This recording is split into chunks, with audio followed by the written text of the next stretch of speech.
నమస్తే welcome to our channel నేను సౌజన్య రాబోయేటువంటి లోక్సభ ఎన్నికలకు సంబంధించి బీజేపీ తన వ్యూహాన్ని మార్చుకుంటుందా ఆ మార్చుకునేటువంటి భాగంలోనే కిరణ్ కుమార్ రెడ్డి గారిని కొంచెం వాడుకునే దానికి సంబంధించి ఏం చేస్తారో ఆయనకి ఎటువంటి రోల్ ఇవ్వబోతున్నారు ఈ అంశానికి సంబంధించి మనతో మాట్లాడడానికి వారి విశ్లేషణను మనతో పంచుకోవడానికి ఈరోజు మనతో పాటు ఉన్నారు senior journalist senior political analyst CS Rao గారు ఉన్నారు వారితో మాట్లాడదాం నమస్తే అండి నమస్తే సౌజన్య లోక్సభ ఎన్నికల్ని టార్గెట్ చేసుకుని బీజేపీ తన వ్యూహాన్ని మార్చుకుంటోందని టాక్ వినిపిస్తోంది ఆ వ్యూహం మార్చుకోవడంలో భాగంగా కిరణ్ కుమార్ రెడ్డి గారికి కూడా మాజీ ఉమ్మడి రాష్ట్రానికి సంబంధించి సీఎం అయినటువంటి కిరణ్ కుమార్ రెడ్డి గారిని కూడా వాడుకోవడానికి చూస్తోంది ఒక ముఖ్యమైనటువంటి పాత్ర ఆయనకి ఇవ్వబోతుందని టాక్ వినిపిస్తోంది అసలు ఏంటి ఆ పాత్ర ఎలా ఉపయోగించుకుంటోంది అసలు ఏం చేయబోతుంది లోక్సభ ఎన్నికలకు సంబంధించి రాజకీయ పార్టీలు రాజకీయ వ్యూహాలు మార్చుకోవడం అనేది సహజం ఎన్నికల సమయంలో అయితే ఇప్పుడు కిరణ్ కుమార్ రెడ్డిని వాడుకోవాలని బీజేపీ చూస్తుందా లేదంటే బీజేపీని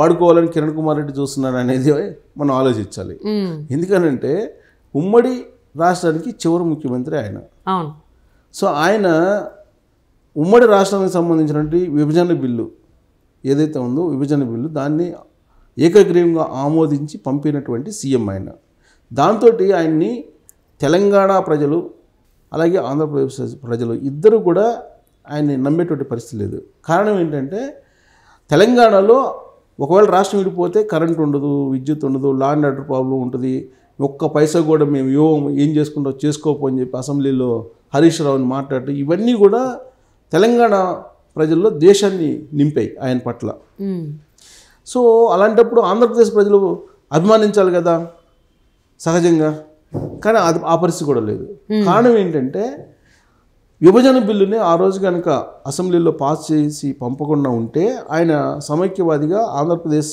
ప్రజలు నమ్మేవాళ్ళు విశ్వసించేవాళ్ళు కానీ ఆ రోజు ముఖ్యమంత్రిగా ఉన్నటువంటి కిరణ్ కుమార్ రెడ్డి సోనియా గాంధీ మాట విని సోనియా గాంధీ ఏది చెప్తే అది చేసి ఆయన అసెంబ్లీలో అన్ని పార్టీలను కోఆర్డినేట్ చేసి బిల్ పాస్ చేసి పంపించారంటే విభజనకి ఆయనే కదా ఆద్యుడు విభజనకి బిల్లు కనుక పంపించకుండా అసెంబ్లీని కనుక డిజాల్వ్ చేసినట్టయితే ఆ రోజున రాష్ట్రం విడిపోయి ఉండేది కాదు తర్వాత ఎన్నికలు జరిగి ఉండేది తర్వాత ఏం జరిగిందో తర్వాత సంగతి ఆ మచ్చ ఆయన మీద పడి ఉండేది కాదు కానీ ఇప్పుడు ఆ బ్లాక్ స్పాట్ని మోయాల్సి వస్తుంది ఆయన ఆంధ్రప్రదేశ్ ప్రజల్లో కూడా ఇతను చేసిన పనే కదా అనేటువంటి ఒక బ్లాక్ స్పాట్ ఆయన మీద ఉంది ఆ తర్వాత ఏం చేశాడు ఆ బ్లాక్ స్పాట్ అని నేను ఎందుకు చెప్తున్నాను అంటే ఇది నేను చెప్పడం కాదు ఆంధ్రప్రదేశ్ ప్రజలే అతను తిరస్కరించారు ఎందుకు తిరస్కరించారు 2014 ఎన్నికల్లో రాష్ట్రం విడిపోయిన తర్వాత వచ్చినటువంటి ఎన్నికల్లో సమైక్యాంధ్ర అనేటువంటి ఒక పార్టీ పెట్టి దానికి ఒక చెప్పు గుర్తుతోటి కామన్ సింబల్ తోటి పోటీ చేశారు ఆయన అనేక మంది పోటీ చేశారు కాంగ్రెస్ పార్టీకి సంబంధించినటువంటి వాళ్ళు ఆయన అనుచరులు అందరూ ఆయనతో సహా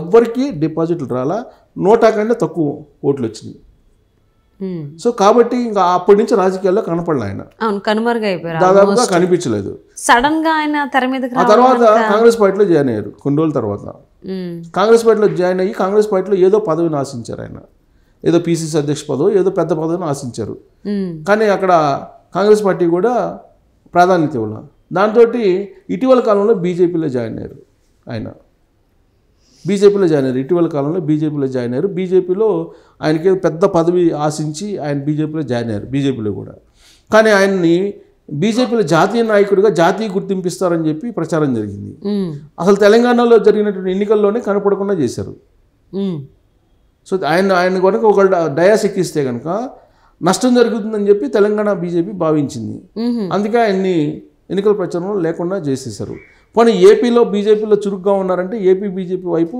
ఆయన జాయిన్ అయినటువంటి 1-2 సందర్భాలు వెళ్ళారు తప్పితే అటువైపు చూడలేదు బీజేపీ వైపు సో అలా సడన్గా ఏంది బీజేపీ ఏపీ అధ్యక్షురాలుగా పురంధరేశ్వరిని నియమించేశారు పురంధరేశ్వరి యాక్టివ్గా వెళ్ళిపోతున్నారు యాక్టివ్గా వెళ్తున్న క్రమంలో వైఎస్ఆర్ కాంగ్రెస్ పార్టీ ఏం చేసింది ఆమె మీద బురద చల్లటం ప్రారంభించింది తెలుగుదేశం పార్టీ ఎజెండా ఏదైతే ఉందో ఆ ఎజెండాని ఈమె భుజానికి ఎత్తుకొని మోస్తున్నారు అనేటువంటి ఒక అపవాదును ఆమె మీద మోపారు సరిగ్గా ఏదైతే బీజేపీ అధిష్టానానికి నచ్చదో ఆ అంశాన్ని తీసుకుని YSR Congress party game play చేసింది యాక్చువల్గా ఆంధ్రప్రదేశ్ బీజేపీ అధ్యక్షుడు ఫస్ట్ కన్నా లక్ష్మీనారాయణ మీద ఏం చేశారు అప్పుడు ఇదే వైఎస్ఆర్ కాంగ్రెస్ పార్టీ ఆయన కూడా వైఎస్ఆర్ కాంగ్రెస్ పార్టీలోకి చేరాలనుకుని చివరి నిమిషంలో బీజేపీలో చేరాడు సో ఆయన బీజేపీ అధ్యక్షుడు అయిన తర్వాత ఏం చేసింది వైఎస్ఆర్ కాంగ్రెస్ పార్టీ జేబులో మనిషి చంద్రబాబు నాయుడుకి అని చెప్పి ఆయన మీద కంప్లైంట్ చేయడం జరిగింది సో ఆయన ఏదో చంద్రబాబు నాయుడు దగ్గర నుంచి ఏదో కొన్ని కిక్ బ్యాక్స్ ఏదో అనుకున్నారు ఇలాంటి కంప్లైంట్లు అన్నీ చేశారు సీన్ కట్ చేస్తే ఆయన ప్లేస్లో సోమువీర్రాజుని ఏపీ బీజేపీ అధ్యక్షుడిగా చేయడం జరిగింది.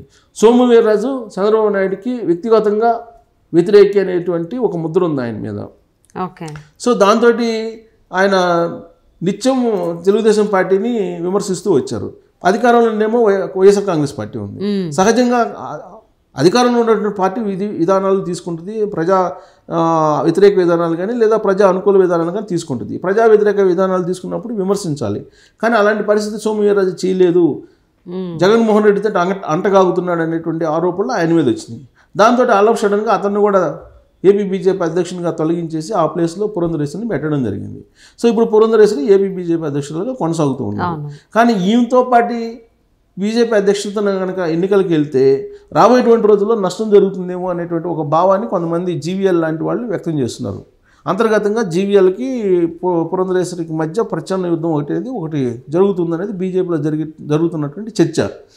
సో ఈ క్రమంలో అసలు ఎవరిని పెట్టాలి వచ్చే ఎన్నికల్లో అంటే తెలుగుదేశం పార్టీతో పొత్తు ఉంటే ఒక రకంగా ఉంటుంది, తెలుగుదేశం పార్టీతో పొత్తు లేకపోతే మరొక రకంగా మార్చుకోవాలనేది ఢిల్లీ బీజేపీ ఆలోచిస్తున్నటువంటి అంశం. సో ఒకవేళ నాయకత్వాన్ని మార్చాలంటే ఎవరిని పెట్టాలి అనే దాని మీద చర్చిస్తున్నప్పుడు కిరణ్ కుమార్ రెడ్డి పేరు ఏదో వచ్చిందని చెప్పి ఆయన అభిమానులు చెప్పుకుంటున్నారు. కానీ బీజేపీ అధిష్టానం ఏంటి, సత్యకుమార్ని పెట్టుకొని, సత్యకుమార్ మొదటి నుంచి బీజేపీలో ఉన్నారు, ప్లస్ ఆయన బ్యాక్గ్రౌండ్ అంతా బీజేపీ భావజాలు ఇవన్నీ ఉంటాయి. వేరేజ్ కిరణ్ కుమార్ రెడ్డికి ఏంటి కాంగ్రెస్ పార్టీ నేపథ్యం, వాళ్ళ ఫ్యామిలీ మొత్తం కాంగ్రెస్ పార్టీ నేపథ్యం. కాంగ్రెస్ పార్టీ భావజాలానికి బీజేపీ భావజాలానికి అసలు పడదు. సో కాబట్టి కిరణ్ కుమార్ రెడ్డికి అవకాశం ఇచ్చే ఛాన్స్ లేదు బీజేపీ. సో సత్యకుమార్కి ఏపీ బీజేపీ అధ్యక్ష బాధ్యతలు ఇస్తారేమో అనేటువంటి ఒక టాక్ నడుస్తుంది. అయితే ఈలోపుగానే కిరణ్ కుమార్ రెడ్డికి ఇస్తారని ఆయన అభిమానులు గతంలో కూడా ఇలాంటి ప్రచారం చేశారు, ఇప్పుడు కూడా అదే ప్రచారం చేస్తున్నారు. కిరణ్ కుమార్ రెడ్డికి ఏపీ బీజేపీ అధ్యక్షుల బాధ్యతలు ఇవ్వబోతున్నారని. సో ఆ ఛాన్స్ ఉండకపోవచ్చు. ఎందుకంటే కిరణ్ కుమార్ రెడ్డికి ఏపీ బాధ్యతలు అప్పచెప్తే ఏపీ ప్రజలు ఆయన్ని ఆదరించాలి కదా, ఆదరించే అవకాశం ఉందా?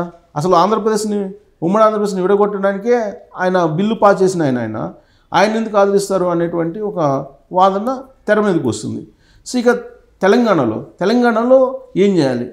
ఇటీవల జరిగిన అసెంబ్లీ ఎన్నికల్లో గతం కంటే మెరుగైన ఫలితాలు వచ్చినప్పటికీ ఏదైతే ఆశించిందో బీజేపీ ఆ లక్ష్యాన్ని అయితే చేరుకోలేకపోయింది. గతంలో ఒకే ఎమ్మెల్యే గెలిచారు 2018 అసెంబ్లీ ఎన్నికల్లో. కానీ ఈసారి 8 మంది ఎమ్మెల్యేలు గెలిపించుకోగలిగింది, 18% ఓట్ బ్యాంక్ వచ్చింది. కానీ లోక్సభ ఎన్నికల్లో 10 ఎంపీ స్థానాలు గెలవాలి అనేటువంటి ఒక టార్గెట్ బీజేపీ పెట్టుకుంది. సో దానికి కిషన్ రెడ్డిని బీజేపీ అధ్యక్షుడిగా కొనసాగిస్తే సాధ్యమవుతుందా అనే దాని మీద చర్చ నడుస్తుంది. 28వ తారీఖున అమిత్ షా రాబోతున్నారు తెలంగాణ. సో ఈ లోపుగానే అసలు మా నాయకత్వాన్ని మార్చేసేయాలి, కిషన్ రెడ్డి దగ్గర నుంచి మొత్తం ఈ నాయకత్వ బాధ్యతలు తీసేయాలి, మళ్ళీ బండి సంజయ్కి ఇవ్వటమా లేకపోతే ధర్మపురి అరవింద్కి ఇవ్వటమా అనేటువంటి ఒక చర్చ నడుస్తుంది. సో ధర్మపురి అరవింద్కి ఇస్తే కనుక పార్టీని కొంచెం స్పీడ్గా తీసుకెళ్తారనేది ఒకటి వినిపిస్తుంది. ఆల్రెడీ ఇంతకుముందు బండి సంజయ్ చేశారు కాబట్టి బండి సంజయ్ అయినా కానీ స్పీడ్గా తీసుకెళ్తారు. బండి సంజయ్ని పార్టీ అధ్యక్ష బాధ్యతలను తొలగించినందువల్లనే బీజేపీ ఆల్టర్నేటివ్గా ఎదలేకపోయింది బీఆర్ఎస్కి తెలంగాణలో అనేటువంటి ఒక భావన ఉంది. సో మళ్ళీ ఆయనకి బాధ్యతలు అప్పచెప్తారా, ఇలాంటి చర్చ నడుస్తుంది. సో మొత్తం మీద ఏంటంటే రాబోయేటువంటి లోక్సభ ఎన్నికల నాటికి నాయకత్వాల మార్పు ఉంటుంది అనేది ఒక చర్చ నడుస్తుంది. ఈ క్రమంలో ఎవరి అభిమానులు వాళ్ళ లీడర్లను ఫోకస్ చేసుకునేటువంటి ప్రయత్నం చేస్తున్నారు. బట్ బీజేపీ అధిష్టానం ఒకవేళ మార్చడం అంటూ జరిగితే ఆంధ్రప్రదేశ్లో కిరణ్ కుమార్ రెడ్డిని ప్రాతిపదిక తీసుకునే అవకాశం అయితే ఉండే ఛాన్సెస్ కూడా లేవు. ఎందుకంటే కాంగ్రెస్ భావజాలం పుష్కలంగా ఉంది ఆయనకి, ప్లస్ ఆయన యాక్టివ్ రోల్ కూడా ఏ పార్టీలో ఉన్నా పోషించట్లేదు. సో కాబట్టి సత్యకుమార్కి అవకాశం ఉండేటువంటి ఛాన్సెస్ ఉన్నాయి. ఇక తెలంగాణకు వచ్చేటప్పటికి ఒకవేళ బండి సంజయ్ కాకపోతే అంటే కిషన్ రెడ్డి ఉన్నాడు, కిషన్ రెడ్డి బదులుగా బండి సంజయ్ ఒకవేళ ప్రాధాన్యత ఇస్తారు, లేదంటే ధర్మపురి అరవింద్కి ఇచ్చేటువంటి అవకాశం ఉంది. సో ఈ మార్పులు అసలు జరగవు అనేది అమిత్ షా 28వ తారీఖు రాబోతున్నారు కాబట్టి అప్పుడు కొంత క్లారిటీ వచ్చే ఛాన్సెస్ ఉన్నాయి. సో లోక్సభ ఎన్నికలకు సంబంధించి బీజేపీ ఎటువంటి వ్యూహాలని వ్యవహరించేటువంటి ఫాలో అయ్యేటువంటి అవకాశాలు ఉన్నాయి ఏంటి అనేది అమిత్ షా గారు వచ్చిన తర్వాత ఇంకొంచెం క్లారిటీ వచ్చేటువంటి అవకాశం ఉంది కాబట్టి